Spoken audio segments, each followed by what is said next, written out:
Hey, it's me, David. You know, the guy from the other video that nearly froze his butt off trying to record in freezing temperatures. I wanted to give you my oral presentation 1 today, and I hope you enjoy what I have to say. So, what did I do for this image?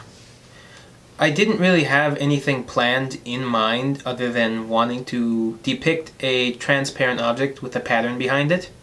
And at first that caused problems for me because what I picked was a glass and a bowl, which, while they're transparent, is just fine, fits the bill perfectly. All the walls in my home are wood paneled and have big brown stripes and black stripes down them, and it didn't look good when I set up the image for reference. To get rid of the paneled wood, what I decided I was going to do was put my green TV tray, it's about yo big and pretty tall, and stand it behind the glasses in the stool that I had set up, so I would have some sort of simple pattern in the background. And I thought, okay, that's going to work, right?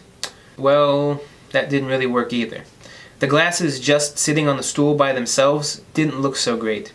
So what I decided to do is I took 2 cutting boards and arranged the glasses on top of them, and turned one cutting board at an angle to give it more of that still life quality. What you see here in the image I am displaying on the screen, which is my assignment 1 image, is almost completely accurate to the picture I took for reference. While I left out the hole in the cutting board, the handle hole for it to hold the cutting board, I thought that would be too hard to draw at my current state. I think the image is still pretty reflective and very well done for my skills so far in painting or drawing and not having very much of a clue what I'm doing.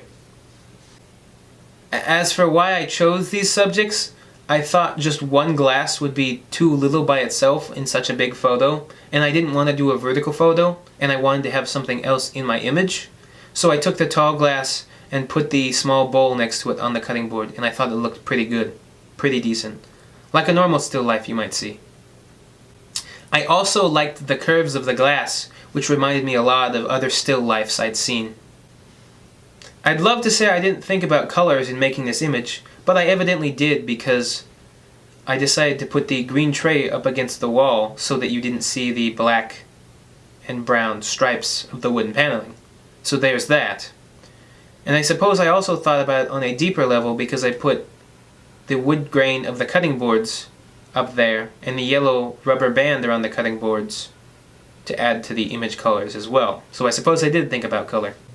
For composition of the shot, I didn't really want to go with anything that looked strange or too angled.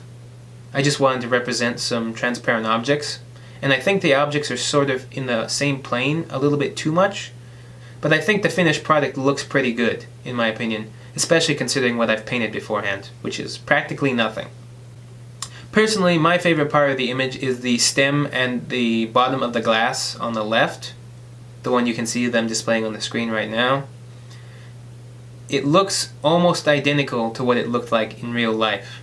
Like all the reflections are there and everything is recreated as faithfully as I could possibly get it, and I'm really proud of it. I think it looked really nice. I guess I'm also proud of the wooden grain on the cutting board, which I really think looked nice, and I made using a custom brush that I came up with, and a couple other things, but mostly the brush.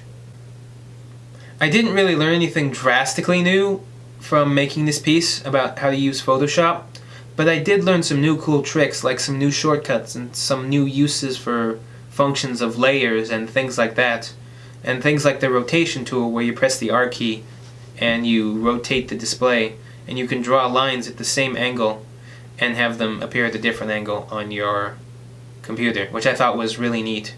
It's like turning the paper in real life, but don't have to turn the tablet or the computer, just the display. So, that was my oral presentation 1. I hope you enjoyed the things I had to say, and I hope you enjoyed looking at my artwork. I know I've enjoyed listening to your oral presentations and looking at your artwork. I certainly hope to see you around in the future, and I can't wait to see what kind of pictures you produce for this class.